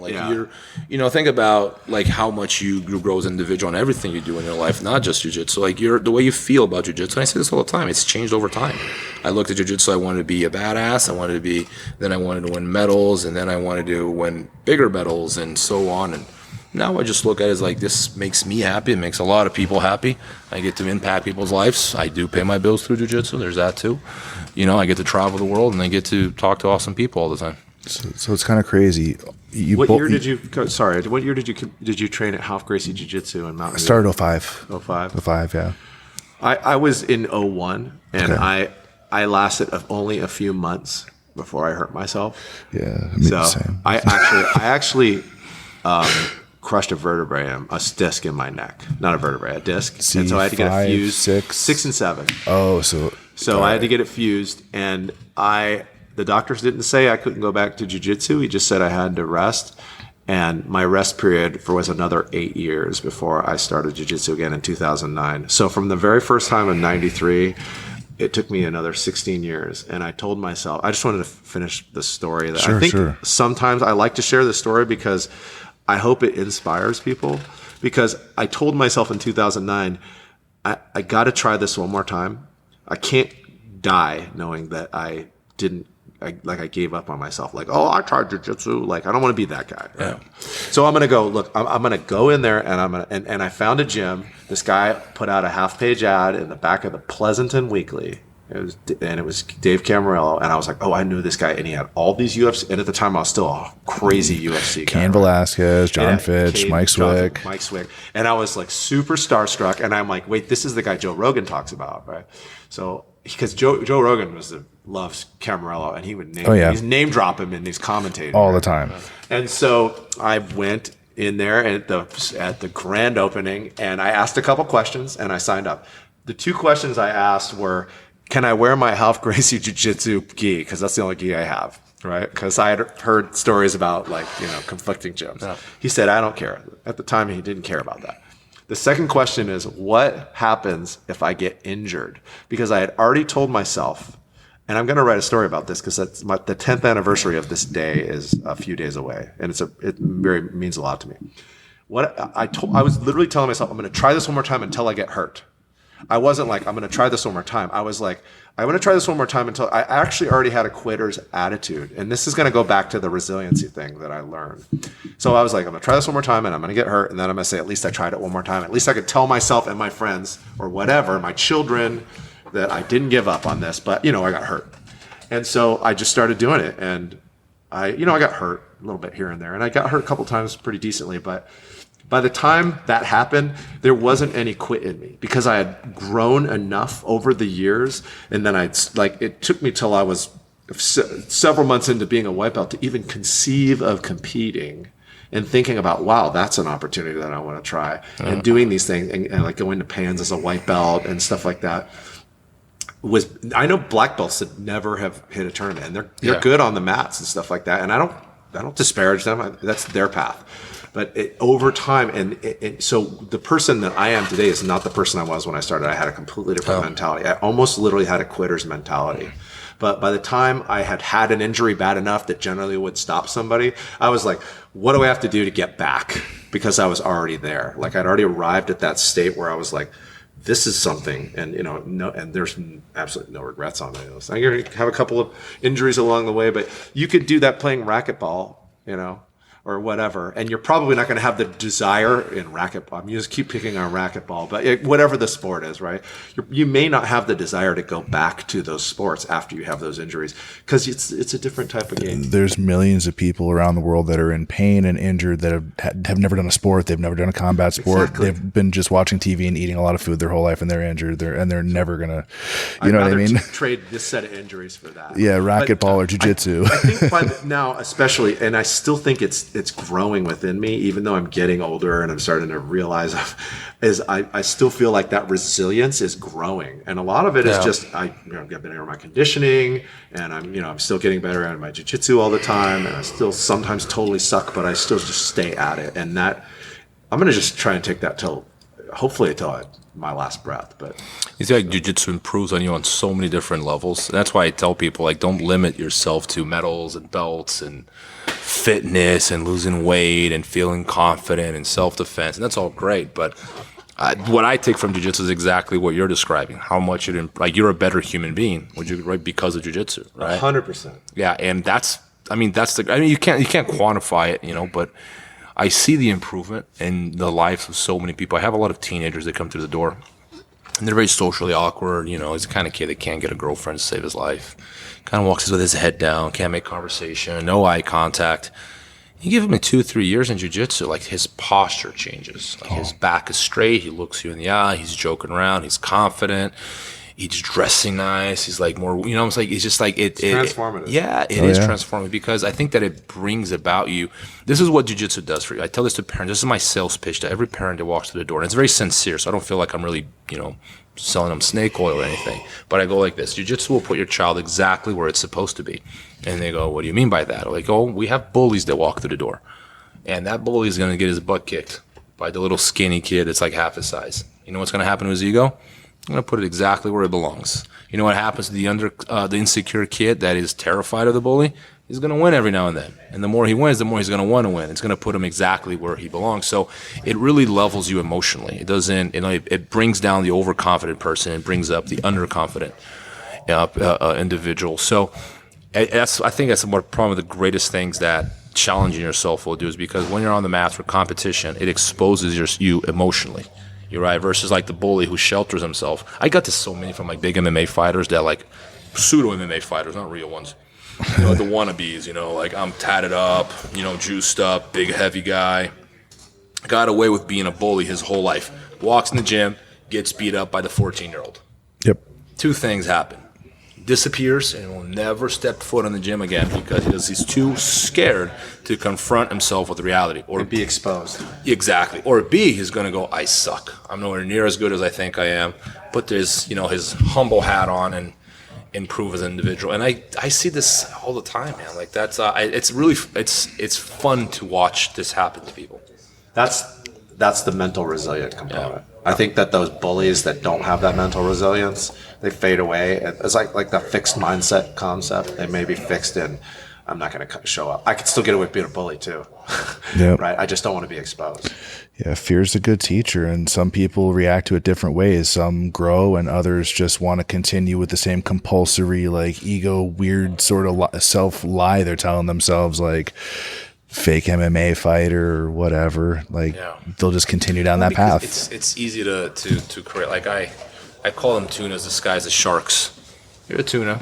You're just acting like a shark. You're not a shark, But it's easy to like play that part, and it's a part that will pay benefits. You got cauliflower ears. People, they're scared of you. They respect you more, but like those are the ones that, they're just kind of hiding. Like I never had much respect for people like that. Like I have so much more respect for people that are exposing themselves constantly, and I know a lot of people that are constantly exposing themselves. And I really admire that. I could say I'm the king of England. Doesn't make it true, right? Yeah. If you go out there, jiu-jitsu, I feel like it's the last honest job, and I've said it a lot, but you go out there and you know exactly where you are in that environment, and anytime you step on a mat, you know where you are in your peer group. You can't fake it. No, you make it. No, you can wear any color, anything you want, and you go out there, and your performance is your place in the academy, in the society, and it's very honest. Jiu-jitsu is beautiful like that, right? Right? It exposes you because you can't bullshit your way into anything. Yeah, like it's very on the mat, like it's as real. Like, okay, you're that great. Okay, go. So if you're exposed, you have two choices, right? Like you said, you can fade away because you don't like being exposed, or you can be humble, and you can realize that you need to improve. And that might keep you humble for a long time, right? Like I'm still get humbled all the time by my right training partners, right? And that gives me that desire, that mental resilience to improve. So that's, I think, when I go and I tell you like the person I am now, and I look back at for all the wrong reasons, is because the reasons that I discovered why I love jiu-jitsu now are not the reasons. So were they wrong per se? Maybe not at the time, but what I realized is that I went into it for a reason, and what I realized it was just so much more than this. And I get friends that want to try jiu-jitsu, and I don't even have time. This is a long narrative to explain, right? You have to sort of like tell your story, or my story is painfully long. Fortunately, your podcast is long enough that the reasons that I have grown from it, it can't type it in a text. There's just enough thumb power. And it wouldn't do it, no matter how well you wrote it too, it wouldn't do justice to the feeling. Yeah, if I'm telling it feels good to tell a story because, there's emotion behind it, but the reasons that I do it now, like I do it now to be a good example for other people, sometimes for my children, sometimes, but their dad is more the guy that packs their lunches and tells them to go to bed at this point. But there are other adults in the world that have told me personally, I'm doing this because you inspire me. And to me, that's a great reason to say that you've done that means right. more than a medal. In the grand scheme of things, because a medal is a good pat on the back at the end of the day. But something like that is... My sister had a picture of me getting my hand raised at a fight to win match. And she tells me this story. This is the best one for me, actually. And I've had several people that have said, you inspire me or whatever. Or I love your posts and this and that. Well, my sister had this picture, and she goes, she has it at work. And this guy that's in his late 40s who was into martial arts when he was younger, or his mid 40s, he sees this picture of me and then finds out that I'm about his age. She goes, this is my older brother. He just won his first professional jiu-jitsu competition. And the guy, apparently, according to my sister, I've never met this guy. He went out and he goes, your brother inspired me. I'm going to go back and get back into training and this and that. So to hear that you can inspire somebody you don't even know through like a degree of separation, that to me was, I'd love to meet the guy sometime, maybe I will. But that was cool. That was a cool story to hear from my sister that she wanted to share that. That's really cool. Yeah. It's literally changing people's lives, whether you intend to or not. Like you're trying to share something that means a lot to you, that's made your life better. And just, I feel like it's a really pure thing. It's you're just trying to, this thing made my life better. I love this thing. You should do it because X, Y, or Z. And whether they find it or not, directly or somewhere else, just their life's going to be better if they do. So it's and oftentimes you put a lot of energy in trying to convince people, no, to give it a try. It's not what you think it is, and whatever, and then they don't. It can be pretty frustrating because you're really just looking out for the other person. You're like, no, seriously, this isn't for me. I'm not going to make more money because you decide to go and train jiu-jitsu or not, but I think your life will be better. I know mine is, and it's so it's pretty awesome when people actually do see it and get it, and they go and they actually benefit and they are better and as a human being, or they feel better about themselves. They can protect themselves. Whatever they get from it, they're gonna grow if they stick with it. The inspiration doesn't necessarily have to be that, oh, you inspired me to take jiu-jitsu. I've had people do that. It could just be that they inspired to get back to the gym, or they inspired to, maybe the story made them happy and they enjoy and you got to be careful when you do these things, because you don't want to come off as smug or narcissistic or something. And I was feel a little bit embarrassed to share my stories, but I always get this support later about how people really enjoy the story and they thought it was, and that then kind of reinforces my willingness to share. I feel the same way, because a lot of times, like, people ask me questions, they're talking about myself, and they're like, fuck, I don't want to sound smug, but I get that reaction. The next day I have like emails in my mailbox, thanks for that. Yeah. So it's like, it's one of those things. But you're always gonna have some haters, though. Yeah, you know what? Doesn't handle praise well, right? Yeah, But get all awkward and we're bashful. at the age of haters, so it's kind of like you got to put up with easy them. to hate you from a distance, so you just got to kind of take. My favorite thing to do with haters is, like, I'll get hate mail every now and then, and then, like, I'll just unarm them with, like, kindness, and like 2-3 emails later, they're like, yeah, no, you're a pretty cool guy. And I'm like, yeah, no shit, man. Like, you never met me. That's what I'm saying. That's what I was trying to tell you. It's a fun sport. It's not easy to do sometimes. Yeah, it's because it requires a lot of patience. But, like, it's awesome when you find, like, see, man, like, you are your opinions are entirely based on your ignorant assumptions. So. I don't have time to be really angry, so if I can help someone, great. But, like, I'm busy, so I'm not gonna any kind of hate or negative sort of stuff. It's not productive. I don't give it space, and it's cool that you'll take the time and actually go back and forth with somebody being silly or insulting. But life's too short, man. Life's too short. No one has time for hate. I think you have to hate the right things. There's some things that are legitimate. There's some legitimate things for you to be angry about. I believe so. Well, it's easy to share hate, Rob, when all you have to do is press enter. On the keyboard. It's easy to spread. I think that the internet has turned into a forum for idiots. Like, a lot of times, I feel like it's like anyone can just say anything, man. And there's no accountability. It's like you wouldn't say that to you. No, it wouldn't. And it's like, and it becomes a valid opinion all of a sudden. And sometimes, like, you really believe what? Did you give any thought? But I think some people act obnoxiously because they get more replies that way. The more obnoxious you are, the less reasonable you are, the more people will engage with you. See, but that's the difference, though. You have keyboard warriors, and then you have folks like your address is right on your Instagram, like exactly where you are every single day is publicly posted. Like, so it's you can find me in a heartbeat. Come on in, sign the waiver. Let's trade. Exactly. Like there isn't hard feelings. There isn't a single day where exactly where I am is not public information. Like, I'm right there. I'm here. Joe Rogan, like a long time ago, he had like some hater, and the guy showed up at 10th Planet, and like Joe Rogan like tapped him out like 20 times ferociously. I had an idea for a show. That never happens. Years ago, it was like you find like a keyboard warrior, and then like let's say talking shit about anyone who just lost a fight, and you get that fighter, and you find the keyboard warrior, and then you show up the guy's front door, the camera. And just like to see the guy's reaction, like, oh, you're talking all that shit, right? Like, imagine the reaction, the look on his face.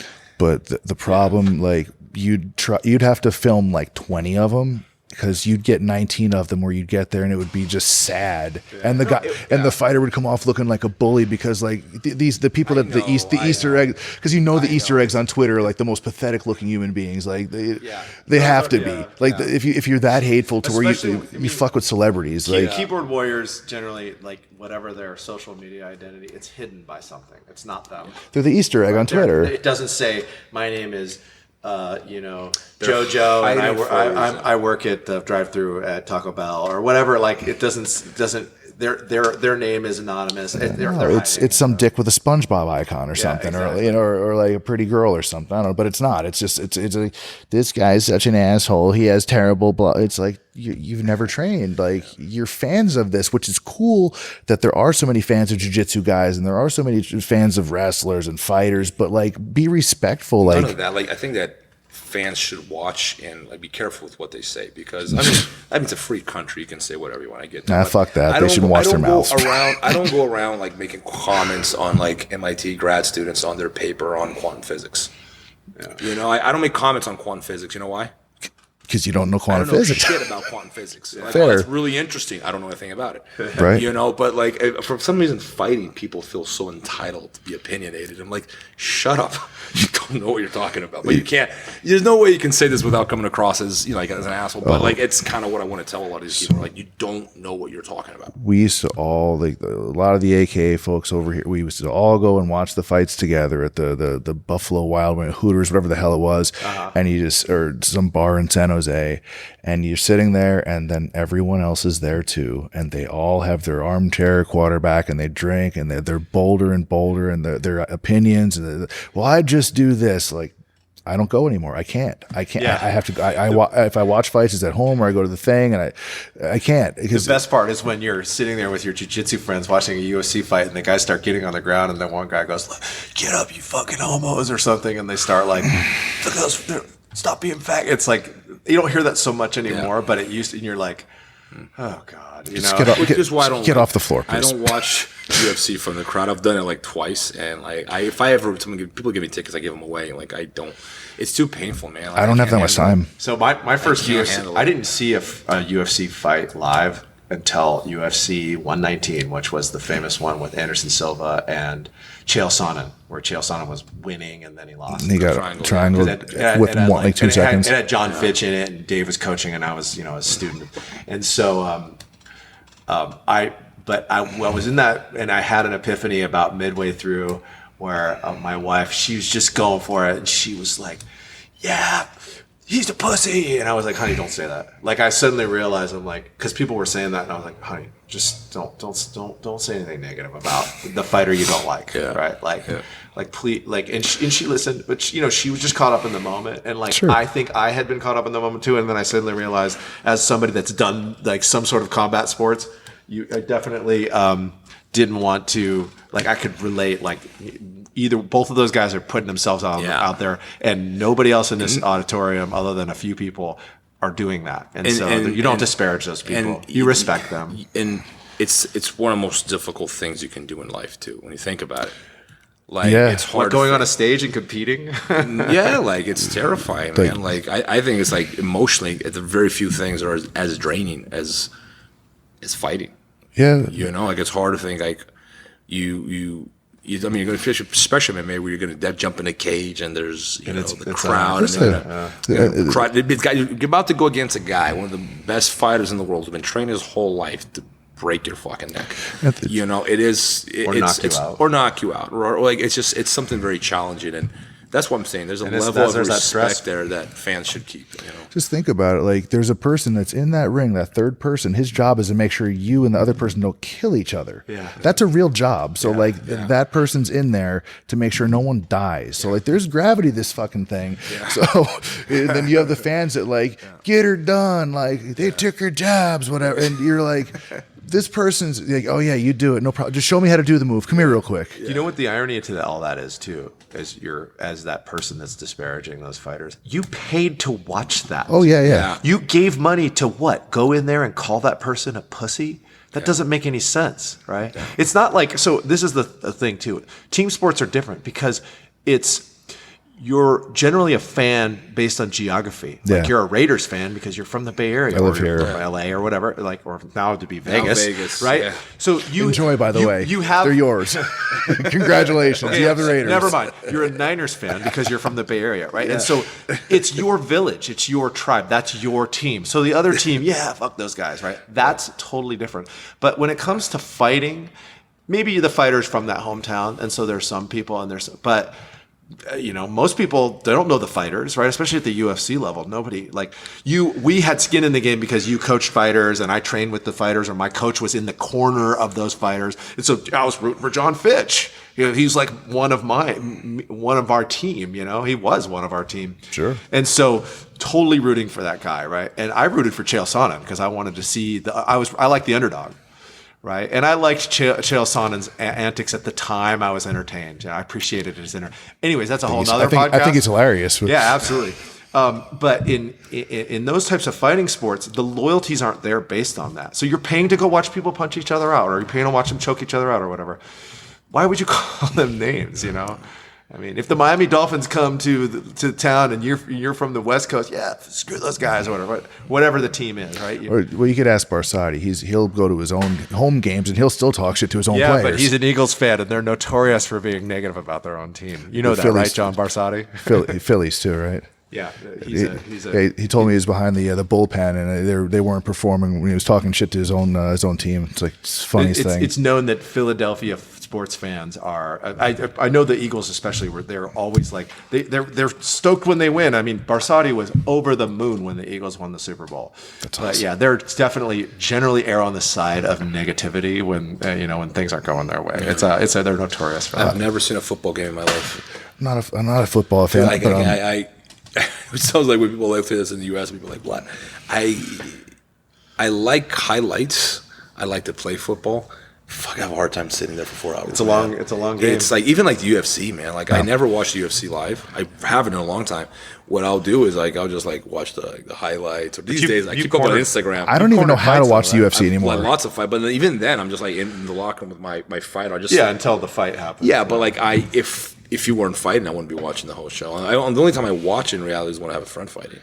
Yeah, it's for me. I'll go to an event to see friends, or if we have to corner somebody, or if there's like the couple main events that I actually want to see, I'll go for like the last 3 fights. I have friends. They'll start at the first prelim at like 2 p.m. I'm like, where are you? 2 p.m.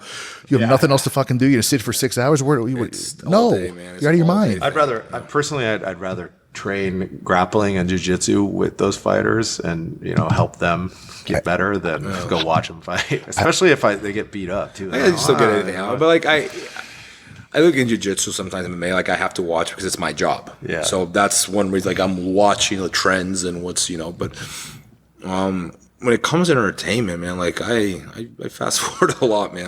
I'll be doing this for a long time. How many UFCs have you seen over your life? Hundreds since UFC won. Yeah. And it's on all the time now. At least they have an app now, and I don't know. It was on Fox. I don't know how to do the app. I haven't looked. Yeah. It's on Fox. It was on Fox, and that was easy, but now it's not. You have to do this ESPN thing. I just haven't done it.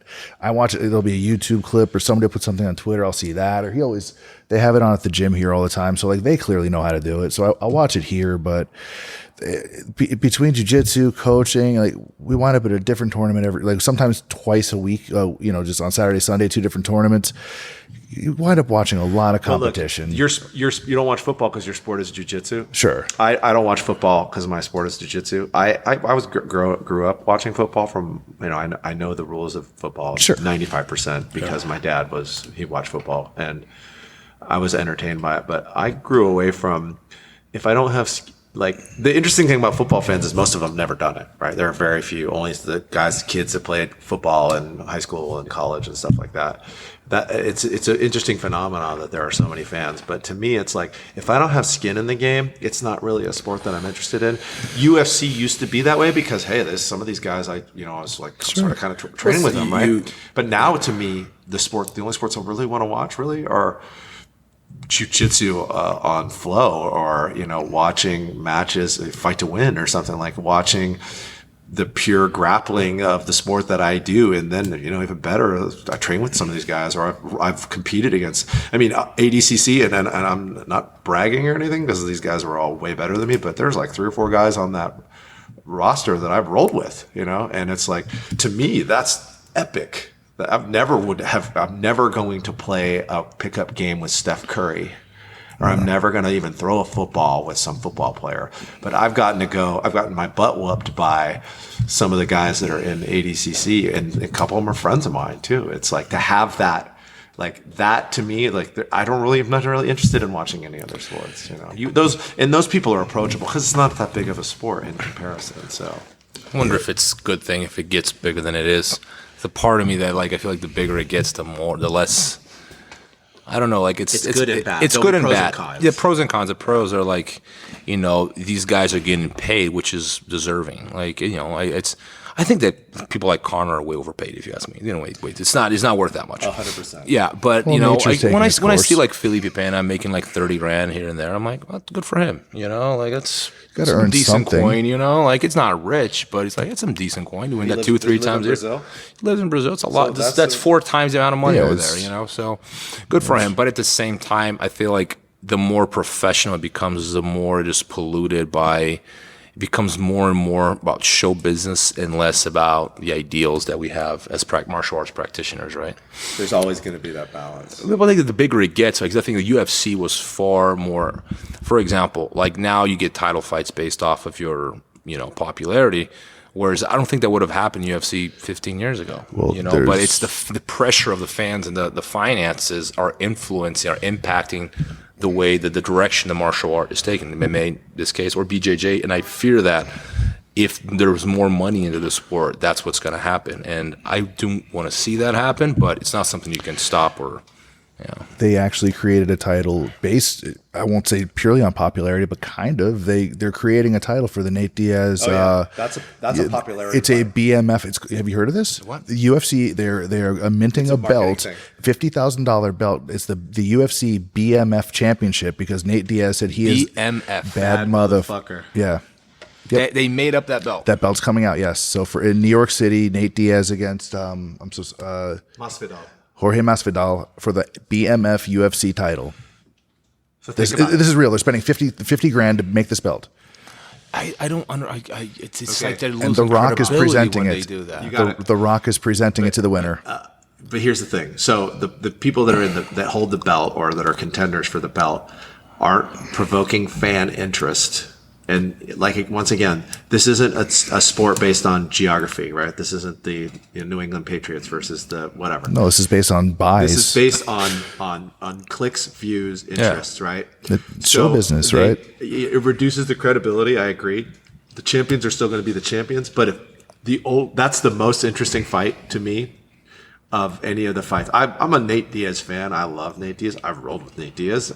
He's actually I love his onstage personality, and he's a really nice guy. I showered him with compliments when I met him, and he was so humbled by that experience, having somebody kind of gush over him. He didn't act smug. If people say he's a nice guy, he is a nice guy. But that fight to me is interesting. I love Jorge Masvidal, and so and it's part of it is just they kind of have that kind of gangster mentality. They are and they back it up with good, all well-rounded martial arts.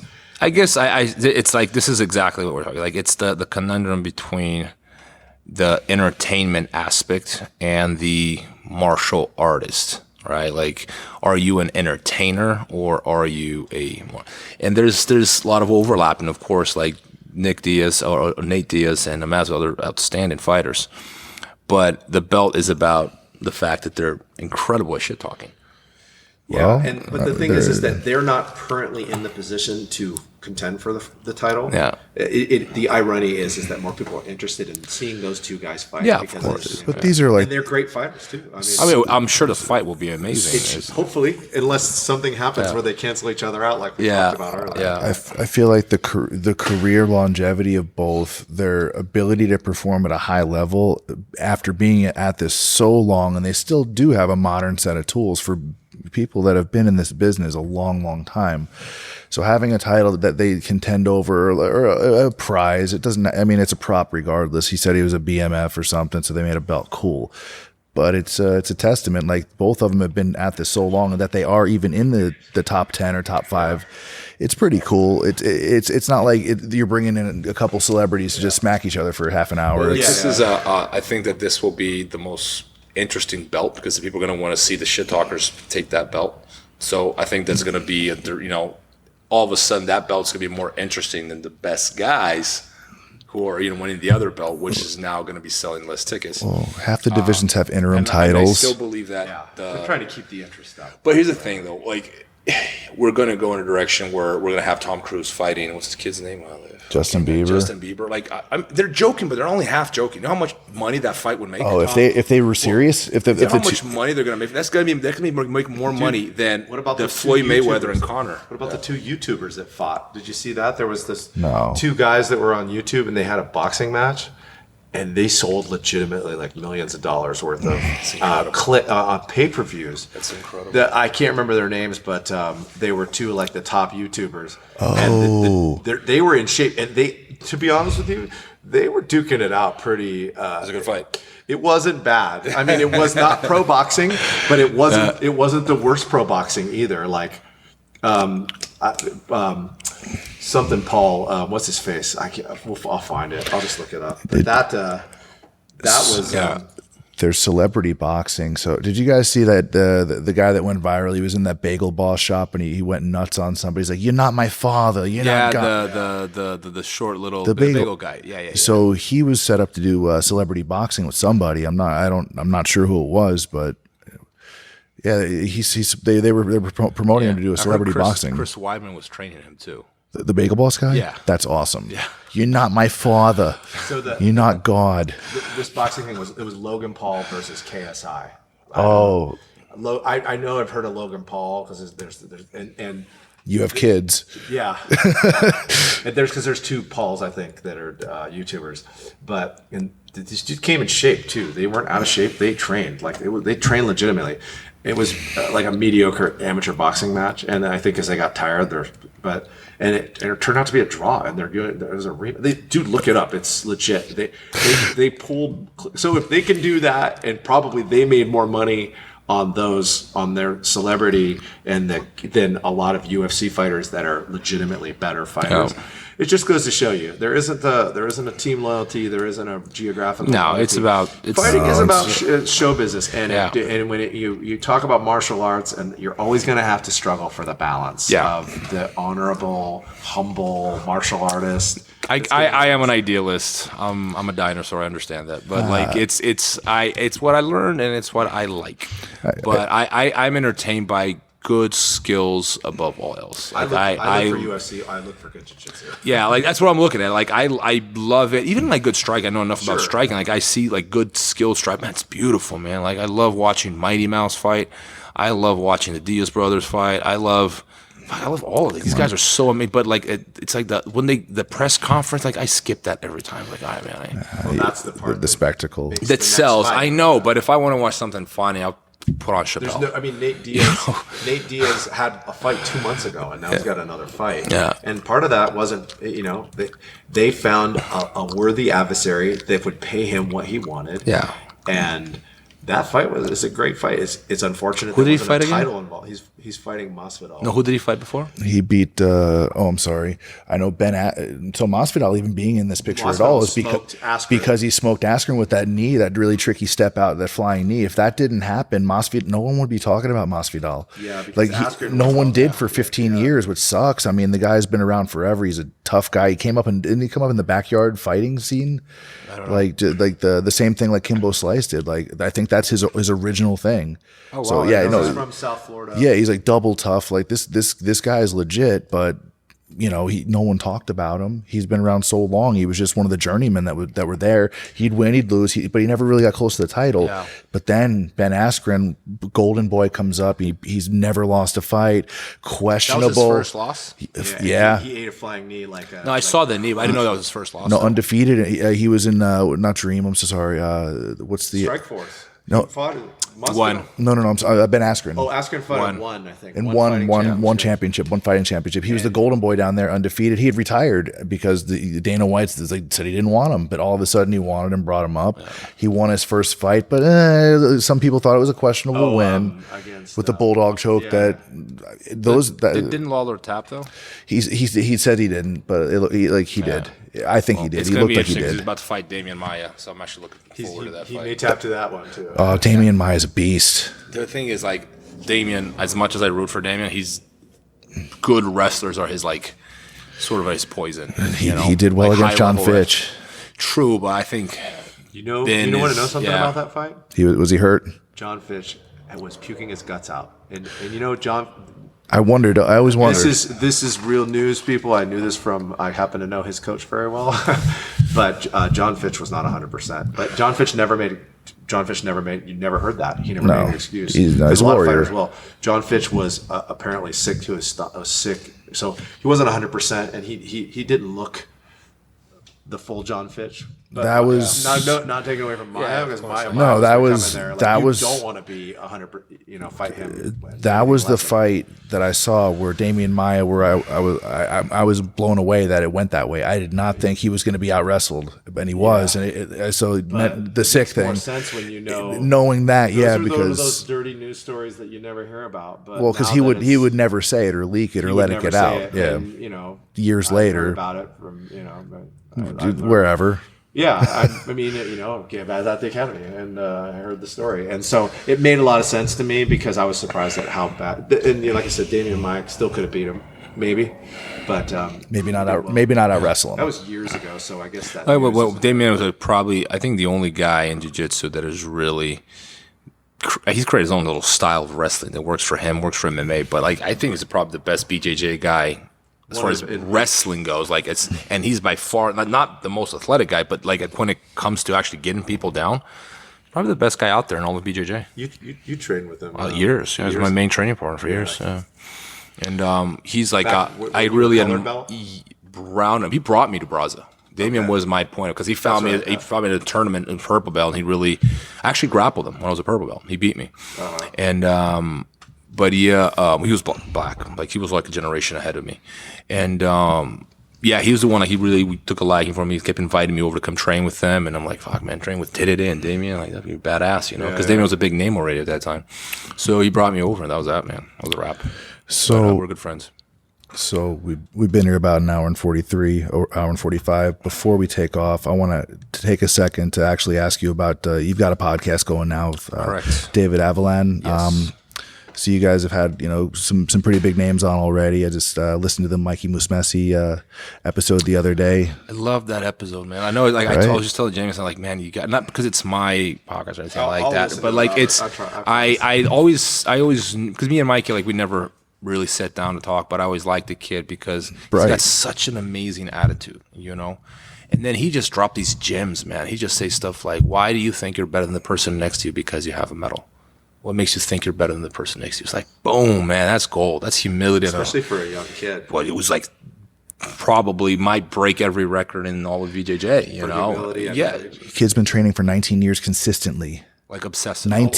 23. Yeah. 19 years. He started when he was 4. It's Obsessive. He would drill on teddy bears. He's telling us a story of how he had no one to train with. He'd get a teddy bear and drill on the teddy bear when he was a kid. He's got a sister, though, that she's killing it, too, isn't she? She just won the first American female to win the world title. Dude, when Bruno did that handshake thing and he Oh, it was so cringy. Yeah, but What was that? That was bad shame, bad on him. But Mikey just turned around and smiled, and I was like, "That is awesome." Yeah, he's That is such one a of good those kid, things man. And where he turned around. What did he just shrug or something? Yeah. And he just smiled and didn't take it. He tells a story of what happened. There's a little background to that story on the podcast. But he, I think, is incredibly not only humble and talented, but wise. He's a very, very bright kid, and he just knows what he has to do to win. And even lessons, I feel like I've reached some of those conclusions after my retirement, my mid-30s, and Mikey's 23, and just this is what I need. I thought my favorite thing he did was during the podcast, he goes like this. He goes, yeah, man, so there's this fear and anxiety and all this doubt, and I just I think he just makes a movement with his hands. He goes yeah, just put it away and just focus on the mission. And I don't think he realizes what he's really doing, how he actually is able to maybe visualize this and put it aside and focus on the mission, right? I think most people spend their whole lives trying to do exactly, because otherwise it corrodes you, it stops you from moving. And Mike is just just move it out of the way. So it's there, you just move it out of the way. I don't want to steal too much from your episode because I think people should definitely download it and subscribe because you and David both have so much experience just in the industry and in jiu-jitsu. But you made a pretty cool analogy. So you basically said that the word worried, what's that word in Portuguese? Preocupado. preoccupied. Yeah. Right. So it's that right there, and how he kind of compartmentalizes all of those things and is able to set it's for a 23-year-old kid. It's crazy. Yeah. Like the maturity, like the kid's next level. He's won worlds 3 years in a row. 3 years in a row. Yeah. Yep. And He broke all American records already. Yeah. He's only 23. He's outdone everyone in gi, at least. He's got a relatively unique body type. Yes, he does. I don't think he realizes. Like he's not athletic looking. No. Not just as that. opposed to Bruno, right? Not just that, the athletic look proportionally. So if we all stood up next to each other, like we're relatively in the same height range, and he would not be as tall as us. If we go down on our knees, he's taller than us. His torso is much longer. His torso is of like a middleweight. Yeah. Like leaning on he would be taller than us. And his legs are like surprisingly short. Have you seen him jog? It's hilarious. He He has short legs, very small legs, and very long. And I think it really flexible though. And like it really, he's adapted his game really well to his body type. Where people, I mean, his guard is pretty much unpassable.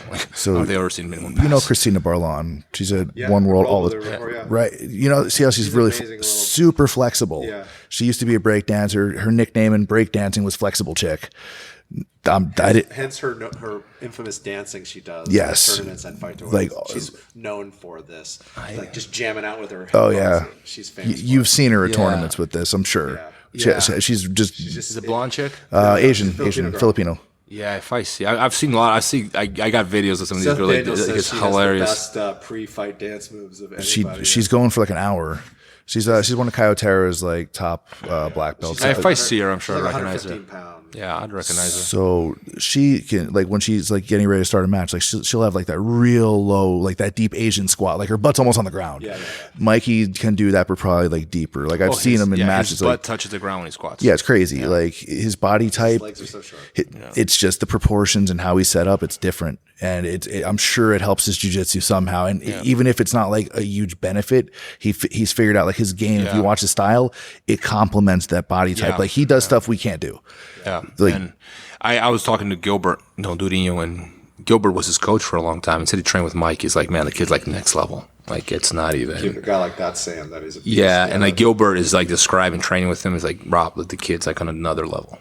I would love to just do a couple rounds just to see what a guy with that, like kind of, just to feel that, like, you know, that next level. I mean, you know, he's so small that, you know, it's like probably going to hurt too much because you're not going to get smashed. You're just going to get swept. It's just like, like he's going to be able to move in directions in ways you're not going to, like, he's like, it's like, he's almost, though, right? Yeah, it's like he's going to be doing things you're like, you can never do to me, I can never do to you because we're big guys, you know. It's like what I was talking about like at the seminar today is like jiu-jitsu is a different sport at every weight class. For sure. And Mikey is a rooster / light feather, and the stuff he does, I don't see any heavyweight being able to do. Maybe one day I'll be proven wrong, you know, but somebody will come along, maybe. But I think it's unlikely. The heavyweights, they have a style because what works in that division. I feel like even though his age, you know, it's with the years in, I don't think people realize he's been training quite that long, but his understanding of his own body mechanics and body mechanics as a whole, like he's a very intelligent guy. Yeah.